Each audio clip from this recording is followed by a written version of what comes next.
هاديا ونصيرا. وقال رسول الله صلى الله عليه وسلم: والله لتموتن ثم لتبعثن ثم ليدخلن محسنكم الجنة ومسيئكم النار، أو كما قال صلى الله عليه وسلم. صدق الله العظيم وصدق رسوله النبي الكريم، ونحن على ذلك من الشاهدين والشاكرين، والحمد لله رب العالمين. میرے قابل احترام بھائی اور دوستوں اور بزرگوں،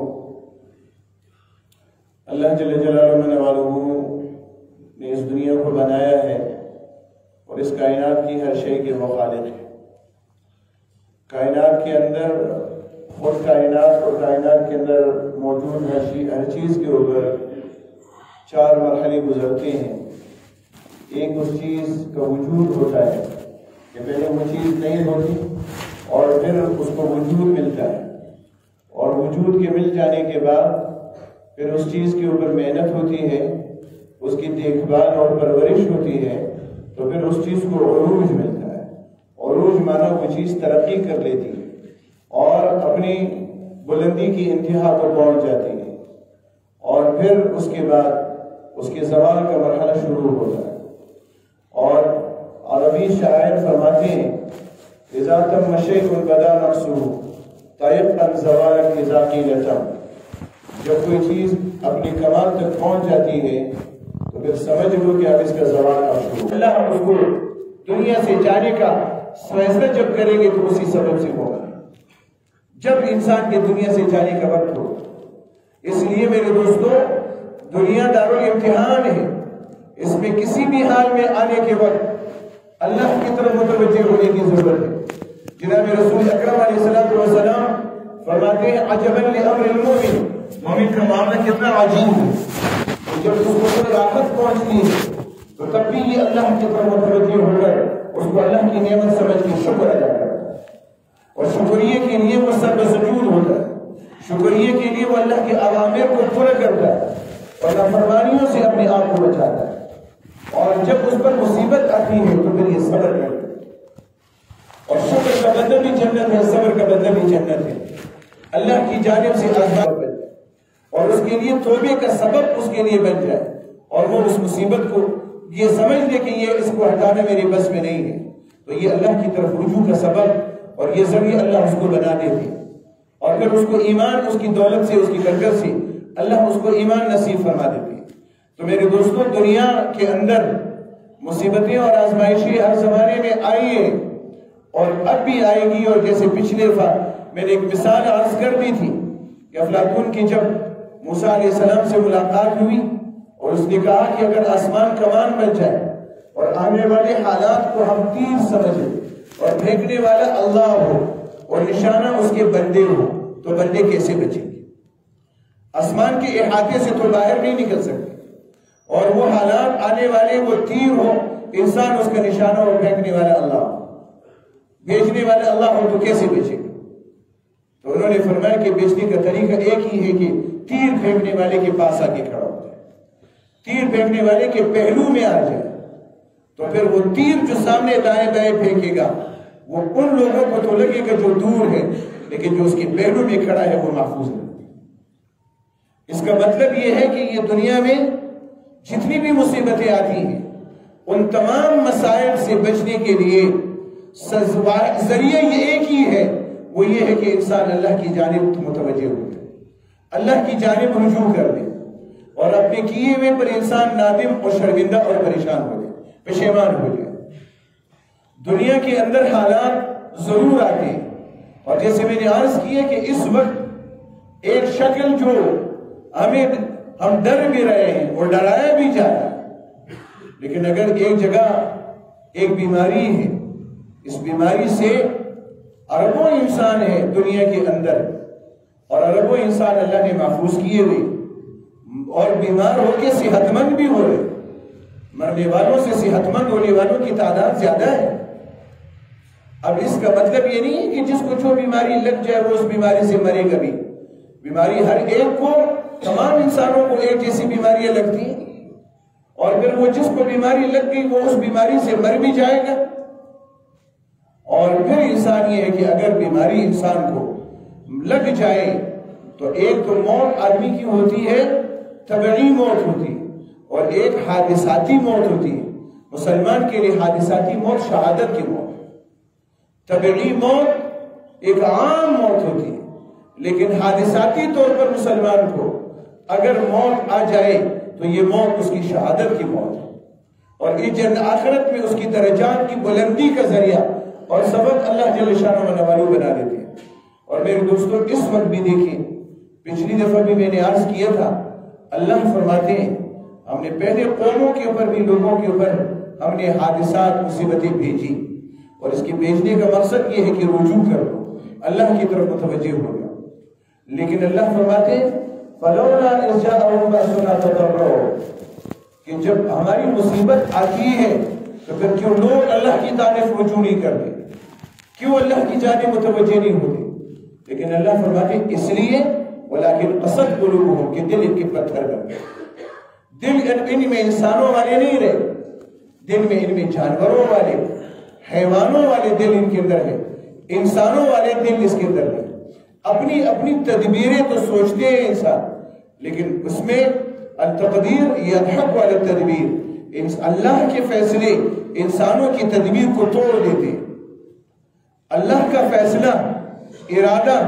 انسانی تدبیر کے ساتھ شامل ہو جائے تو تدبیر کارگر ہوتی ہے، اور جب اللہ کا ارادہ تدبیر کے ساتھ شامل نہیں ہوتا ساری تدبیریں فیل ہوتی ہیں۔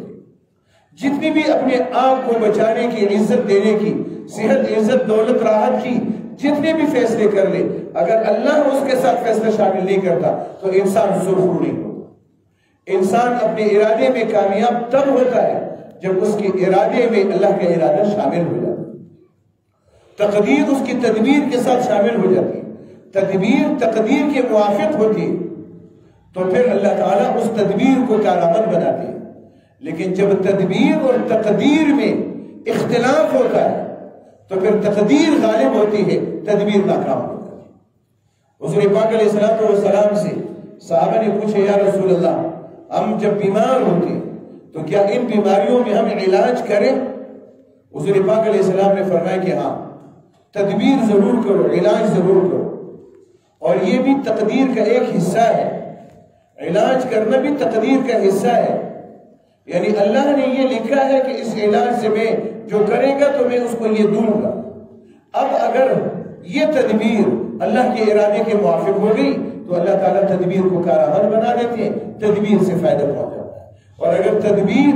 تقدیر کے موافق نہ ہو جائے تو پھر کبھی بھی تدبیر غالب نہیں ہے، تقدیر غالب ہوتی ہے۔ انسان بیمار ہو جائے، علاج کرتا ہے، اب اگر تقدیر میں یہ اللہ نے لکھا ہے علاج کرے گا میں صحت دوں گا، اس نے علاج کی، یہ صحت اللہ اس کو دے دے۔ لیکن اگر اللہ کا ارادہ یہ ہے کہ علاج کے باوجود صحت نہیں دوں تو پھر جتنے علاج کرے گا صحت اس کو دے دے۔ حدیث پاک کے اندر ہے، رسول اللہ صلی اللہ علیہ وسلم فرماتے ہیں جب آدمی، ایک تو بیماریاں جو آتی ہیں از خود بیماری نہیں آتی، بیماری جب آدمی کے اللہ کا ارادہ ہو جاتا ہے بیماری مؤثر بن جاتی ہے۔ جیسے میں نے اس کے بھی متعلق میں نے ایک دفعہ عرض کیا تھا، انسان کے اندر اور انسان کے باہر، انسان کے اندر انسان کے نظام اور سسٹم کو تباہ کرنے والے انسان کے اندر لاکھوں جراثیم اندر موجود، لاکھوں جراثیم، بیماریاں انسان کے اندر، لاکھوں انسان کے اندر موجود، جس کے متعلق میں نے کہا تھا کہ کینسر کے اسپیشلسٹ، اب انہوں نے کہا کہ ساری زندگی میں نے کینسر پڑھا اور ان مریضوں کا میں نے علاج کیا اور انہی تجربوں میں میری زندگی گزری، اور میں نے خود کتابوں میں اور اپنے مطالعے میں 750 کینسر کی قسمیں، یعنی ایسی مختلف جراثیم جس سے کینسر کی مختلف شکلیں پیدا ہوتی ہیں، 750 قسمیں، اور صرف جلد کی بیماری آدمی کو جو لگتی ہے اس کی 250 سے زائد قسمیں۔ اب جلد کی بیماری کی 250 زیادہ قسمیں، کینسر کی قسمیں، اور آدمی کے اندر لاکھوں جراثیم ہیں جو اس کے سسٹم کو تباہ کرنے کے سبب ہے۔ لیکن یہ نہیں ہے کہ اندر میں اللہ نے انسان کی وجود کو تباہ کرنے کے جراثیم پیدا کیے لہذا ہر انسان اب ان جراثیم سے تباہ ہوگا، بیمار ہوگا اور مر جائے گا، ایسا نہیں ہوتا۔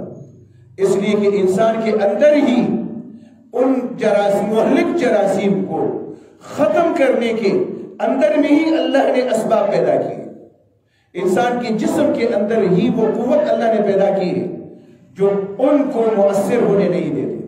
لیکن جب کبھی اللہ کا ارادہ ہو جاتا ہے تو وہ مؤثر بن جاتا ہے.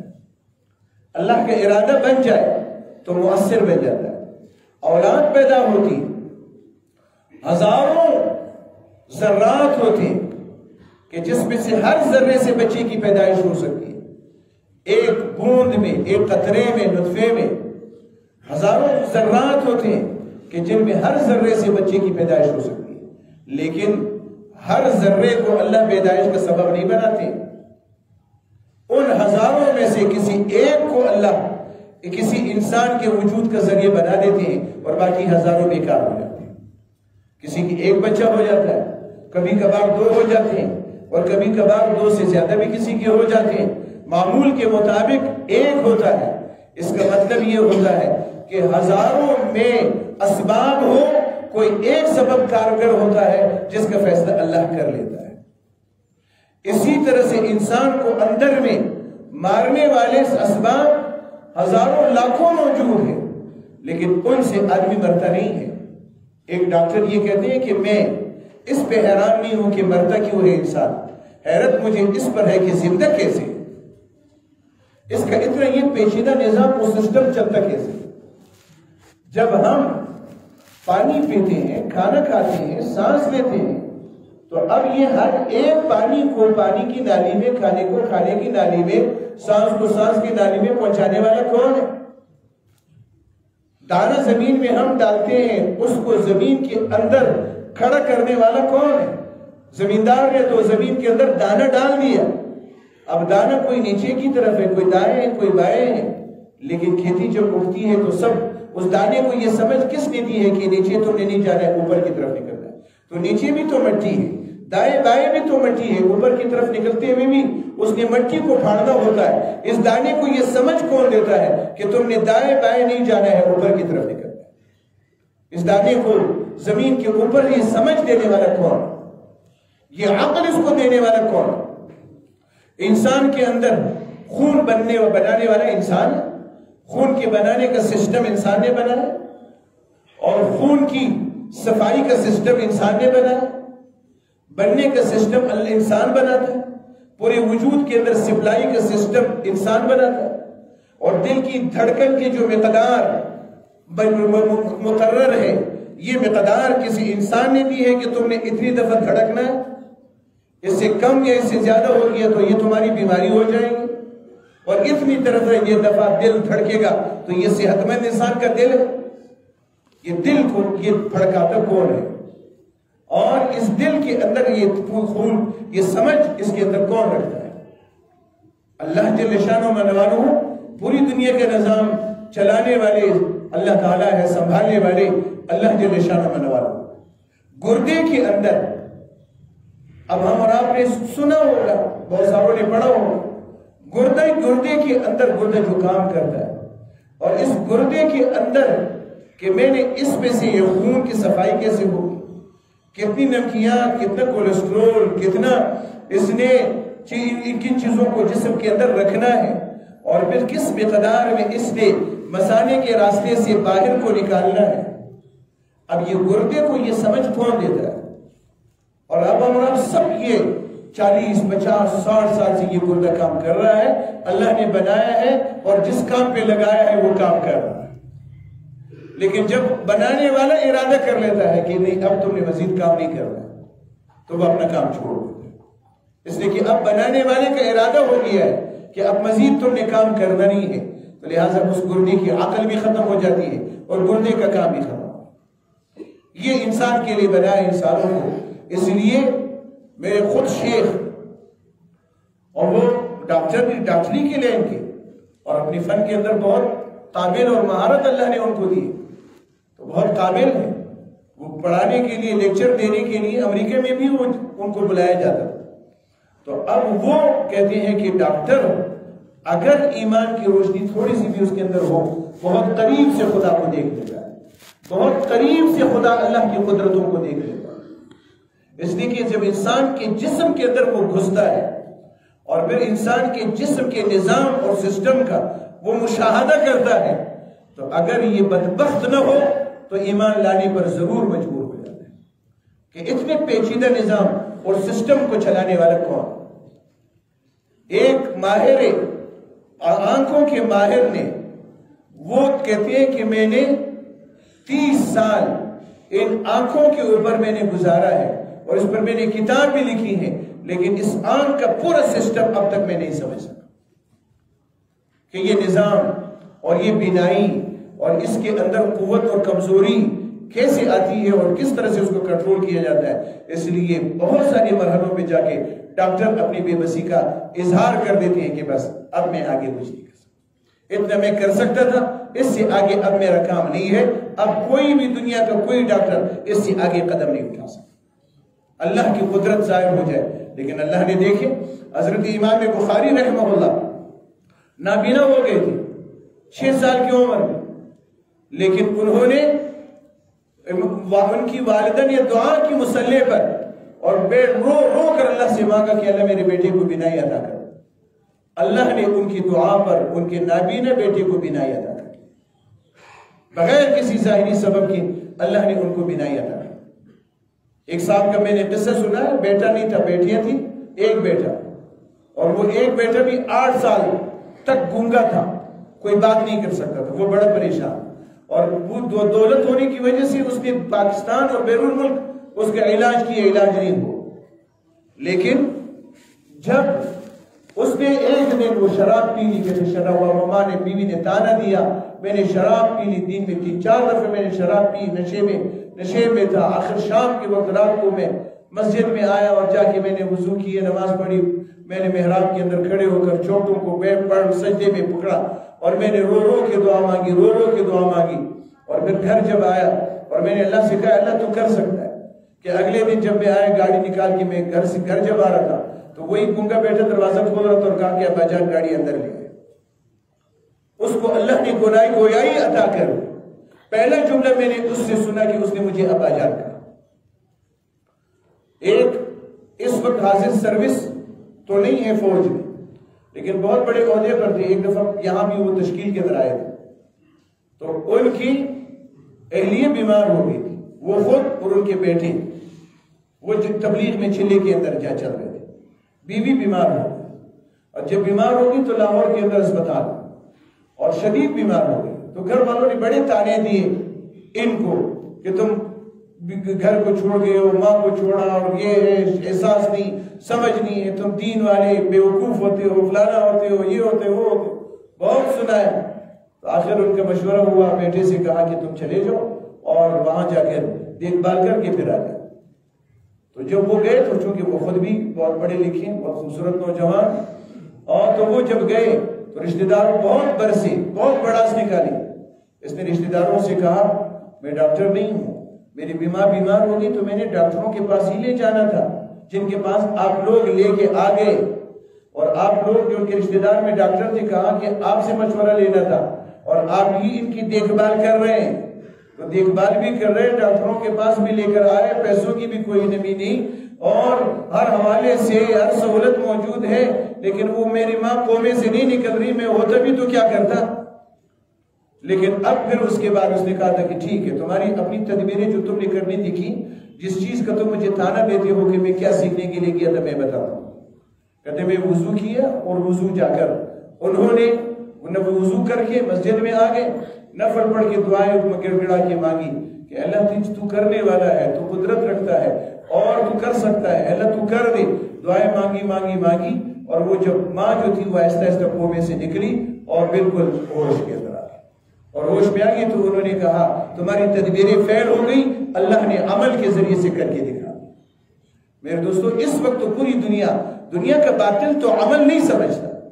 لیکن ہمارا ملک کبھی مقتدر طبقہ عمل کی قوت کو نہیں سمجھتا۔ ہمارے ملک کے اوپر مسلط طبقہ، پڑھے لکھا طبقہ میں بہت کم لوگ ایسے ہیں جو عمل کی قوت کو سمجھتے ہیں، عمل کی قوت نہیں، لیکن چونکہ اختیار اور اقتدار ان کے ہاتھ میں ہے، اس لیے وہ عمل کے راستے سے کوئی بات بھی کر دے تو کہتے ہیں یار یہ بیوقوف ہے، دنیا میں کیا ہو رہا ہے اور یہ لوگ کیا کر رہے ہیں۔ اس لیے اب مسجدوں کے اندر بھی اب ظاہری تدبیر یہ ہے کہ دنیا کے اندر اللہ نے بتا دیا، لیکن اب مسلمانوں کو کتنا نشانہ بنایا جا رہا ہے، مسجد کے اوپر کتنی نگرانی کی جا رہی ہے۔ بازار میں رش ہو کوئی جرم نہیں ہے، کسی سپر مارکیٹ کے اندر رش ہو کوئی مسئلہ نہیں ہے، اور اگر ایک جگہ وہ ایک ساتھی میں سے بات بھی لمبی ہو رہی ختم کرنے کی کوشش کروں گا، تو وہ ہمارے ایک ساتھی تھے جیسے لاک ڈاؤن وغیرہ میں کہ بعض فلاں دکانیں جو ہے فلاں دن کو کھلے، فلاں دکان فلاں کھلے، تو انہوں نے کہا اس کا مطلب یہ ہے کہ تم تو ہر دن آج اکبر بنانا چاہتے ہو کہ آج سب کہیں گے کہ آج کپڑے کی دکان کھلی ہے لہذا سب جاؤ کپڑے خریدو، آج فلاں کی دکان کھلی ہے لہذا سب جاؤ فلاں بوٹوں کی دکان کھلی ہے لہذا بوٹ خریدو، تو اب سارا رش بوٹوں کی دکان میں۔ اور آئی جی صاحب سے اس دن پرسوں ترسوں ہمارے علماء کرام کی میٹنگ تھی، تو میں نے ان سے کہا کہ شہر میں آپ نے شہر بند کیا، لیکن اس شہر کے داخلی راستوں پر جو آپ نے ناکے لگائے ہیں اور وہاں پر ٹریفک کا جو رش ہے، وہاں پہ جو لوگوں کا رش ہے، یہاں پر تو منتشر ہو کر تقسیم ہو جاتے ہیں، اور ان چوکوں پر آپ نے ہزاروں لوگوں کو ایک ایک جگہ پہ جمع کر، کیا ان کو ایک دوسرے سے پھر بیماریاں نہیں ہے؟ انسانی عقل فیل ہے بالکل۔ اس لیے اب وہ خود انہوں نے کہا کہ اس وقت تجربے مختلف کر رہے ہیں باتیں، لیکن باتوں پہ اتفاق نہیں، کوئی کچھ کہتا ہے، کوئی کچھ کہتا ہے، کوئی کچھ کہتا ہے، لیکن کچھ چیزوں پر ایسے ہے کہ اس وقت اتفاق ہے کہ زیادہ قرب سے اور آگ ملانے سے فلانا سے اس پر ڈاکٹروں کے اختلاف ہے، وہ بھی اگر اللہ چاہے تو بیماری منتقل ہو جائے، لیکن نشانہ ہندوستان کے اندر اس بیماری کو کورونا وائرس نہیں، مسلم کورونا کہا جا رہا ہے کہ یہ مسلمانوں کی وجہ سے ہو رہا ہے۔ تو پوری دنیا میں مسلمان دینی ادارے باطل کی نشانے پر ہے، اور آئندہ کے لیے ان جیسی حرکتیں کر کے وہ دین اسلام کے خلاف کیا سازشیں کرنے والے ہیں، یہ اہل عقل اور اہل علم پر پوشیدہ نہیں۔ تو میرے دوستوں، یہ اعمال کی طرف مہینہ رمضان مبارک کا ہے، اس میں ہمیں زیادہ اعمال کرنے کی ضرورت ہے۔ باقی یہ ہے کہ جو طے ہوا ہے علماء اور حکمرانوں کے درمیان جو باتیں ہوئی ہیں، اب اس میں یہ ہے کہ مسجد و تراویح مسجد ہو، وضو اپنے گھروں کے اندر کر لیں، نوافل اپنے گھروں کے اندر پڑھ لیں، فرائض کے اندر آ جائے تو اس میں بھی ایک دو آدمیوں کے درمیان وہ فاصلے کو کچھ برقرار رکھیں، صابن وغیرہ سے ہاتھ دھو لیں، یہ احتیاطی تدابیر ہے، دوا ہے اس کو لگا لیں، اور مسافہ کرنا چونکہ فرض بھی نہیں ہے، لہٰذا ایسے موقع پر اس سے اگر نقصان کا اندیشہ ہے تو اس کو چھوڑ دیں، لیکن باقی یہ ہے کہ زیادہ اعمال کی طرف زیادہ ہمیں اور آپ کو متوجہ ہونا چاہیے۔ تراویح اگر گھروں کے اندر کوئی پڑھنا چاہے تو اپنے گھروں کے اندر تراویح کا انتظام کر سکتا ہے، تو وہاں پر قرآن پاک کی ختم کا انتظام کر سکتا ہے۔ مسجدوں کے اندر بھی تو کوئی بند تو نہیں کر سکتا کہ ظاہر ہے کہ مسجدیں بند ہو جائیں، مسجدوں کے اندر سسٹم جو رہے گا، البتہ احتیاطی تدابیر کے ساتھ ہم بھی کوشش کرتے ہیں، آپ حضرات بھی کوشش کر لیں، باقی زیادہ توجہ اللہ کی جانب کر لیں۔ اور یہ رمضان کا رات کو ظاہر تراویح ہوگی، رمضان المبارک کا مہینہ آ گیا ہے، بہت رحمتوں اور برکتوں کا مہینہ ہے، دعائیں قبول ہوتی ہیں، اور پھر ویسے بھی اللہ نے موقع دیا ہے، بہت سارے لوگ اپنے اوقات گھروں پہ گزارتے ہیں، اگر قرآن کی تلاوت ہو، درود شریف ہو، ذکر اذکار ہو، استغفار ہو، دعائیں ہو، اور خیر و خیرات و صدقہ ہو، غریب لوگوں کے ساتھ ہمدردی ہو، تو انشاءاللہ العزیز پوری دنیا کی تدبیروں سے یہ بلا نہیں ٹلے گی، ہم اور آپ کی دعاؤں سے اور نیک اعمال کی برکت سے اور اللہ کے فضل سے انشاءاللہ یہ بلا ٹل جائے گی، اور اللہ ہمیں بھی محفوظ کر دیں گے، اور ہماری ان دعاؤں کی اور اعمال کی برکت سے دنیا سے بھی اللہ اس آفت اور وبا کو اٹھا لیں گے۔ اللہ مجھے بھی آپ حضرات سب کو توفیق نصیب فرمائے۔